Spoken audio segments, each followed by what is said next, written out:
धन्यवाद संचालक महोदय। मंच पर उपस्थित करोड़ों करोड़ों युवाओं की धड़कन,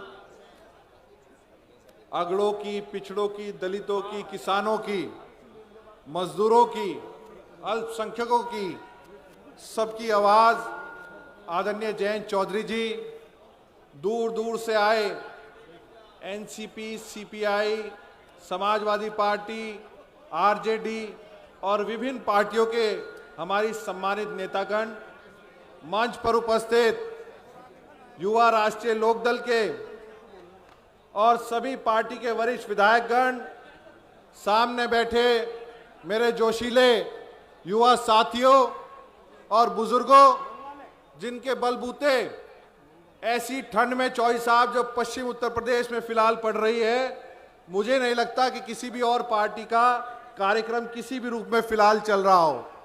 दिन रात मेहनत करके ये सामने बैठे सभी साथियों ने इस युवा संसद कार्यक्रम को सफल बनाने का इसलिए काम किया क्योंकि बहुत सारी उम्मीदें जो पिछले साल 2023 में और पिछले 8 साल से लगातार टूटती जा रही हैं, वो उम्मीद की किरण इन सब नौजवानों को आप में देखने को मिल रही है, आपके गठबंधन में देखने को मिल रही है। पिछले दिनों जब 146 सांसद संसद के अंदर सस्पेंड किए गए और चिंता सड़क पर यह भी थी कि चिन्हित करके जो विचारधारा भारतीय जनता पार्टी से नहीं मेल खाती, उनकी वोट काटी जा रही थी लगातार। ऐसे समय में आदरणीय चौई साहब ने निर्णय लेके संसदीय परंपराओं को जिंदा रखने के लिए और ये विचारधारा, क्योंकि सड़क पे भी जब आप वोट काट दोगे और सदन में चुने हुए सांसदों को बोलने नहीं दोगे तो कहां लोकतंत्र रह गया, कहां जमहूरियत रह गई। ऐसे समय में स्वर्गीय चौधरी चरण सिंह जी की मूलभूत बातें वो याद आती हैं, उनके दिखाए गए रास्ते। स्वर्गीय चौधरी अजीत सिंह जी का संघर्ष याद आता है। अगर 2019 में वो बीड़ा ना उठाते, वो मुजफ्फरनगर से चुनाव ना लड़ते, तो ऐसा संभव नहीं था जो शामली और मुजफ्फरनगर में 9 में से 8 सीटें जीत के आए हैं। ये भी चौधरी चरण सिंह जी की और आप सबके गठबंधन के आदरणीय जयंत चौधरी जी की मेहनत थी। आज युवा साथियों ने इस ऐतिहासिक कार्यक्रम को करके सबका हौसला इस मेरठ की क्रांति धरा से करने का काम किया, क्योंकि यहाँ की गूंज, इस डाब का कटके की गूंज दिल्ली के इंडिया गेट तक जाने का काम करेगी। और आदरणीय चौई साहब, जहां छात्रों की अनेक समस्याएं हैं, युवाओं की अनेक समस्याएं हैं, आप सब बीच में जाके सारी समस्याओं से खुद अवगत हैं।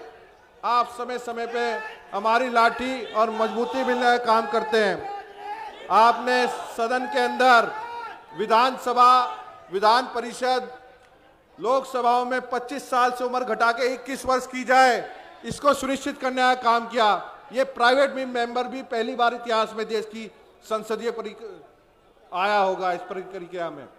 और जहां आप खेल और खिलाड़ियों को बढ़ाने का बात करते हैं, आपने अपनी सांसद निधि खिलाड़ियों को देके युवा प्रतिभाओं को देश के भविष्य में आगे बढ़ाने का काम करेंगे।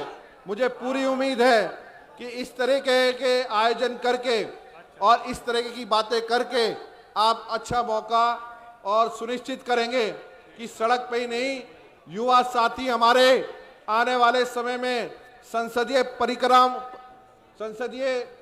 प्लेटफॉर्म्स पे और ऐसे मंचों पे ज्यादा से ज्यादा भागीदारी सुनिश्चित करना काम करेंगे।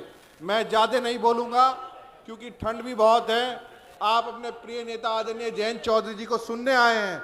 मैं एक बार फिर तमाम युवा राष्ट्रीय लोकदल के पदाधिकारियों को, तमाम पार्टी के नेताओं को, सभी मेहमानों को जो दूर दूर से चल के आए, और एनसीपी के अध्यक्ष तो हमारे आज सुबह पूना से एक निवेदन पे स्वीकार करके आए हैं चल के, तो ऐसे सभी साथियों को, पूरे युवा साथियों को मैं एक बार धन्यवाद करता हूं और आशा करता हूं कि जो भी लक्ष्य आदरणीय चौई साहब इस मंच से तय करने का काम करेंगे, जो गठबंधन आप बनाएं, जो ताकत आप बनाएं, जो समरसता का भाव आप बनाएं, एक एक युवा साथी राष्ट्रीय लोक दल का बताओ हाथ खड़ा करके कि जयंत चौधरी जी के इशारे को मानोगे कि नहीं मानोगे, मुझे इसमें करके दिखाएगी। अब एक निश्चय पत्र जो 4 हमारे पॉइंट्स हैं, मैं उन्हें सुन के समझाऊंगा। जो यहाँ पे आज निर्णय इस संसद इसमें रेजोल्यूशन हम एक बना के चल रहे हैं, जो मीडिया साथी और यहाँ इस सदन के उससे निकल के चले हैं, मैं एक एक करके चिन्हित से पढ़ता हूं। न्याय, युवाओं को सामाजिक और आर्थिक न्याय दिलाने के लिए हम प्रतिबद्ध हैं। ये युवाओं के राजनीतिक भागीदारी को बढ़ाकर ही संभव होगा।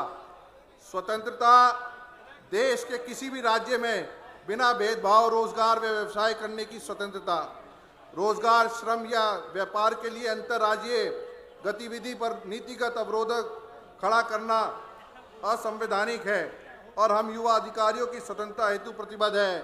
पॉइंट नंबर 3, भौगोलिक, शैक्षिक एवं आर्थिक पृष्ठभूमि की भिन्नता से उत्पन्न भेदभाव को समाप्त करेंगे। युवा संसद के मंच से उन्हें क्षमतानुसार उचित व सम्मान अवसर प्रदान करने के लिए हम प्रतिबद्ध हैं।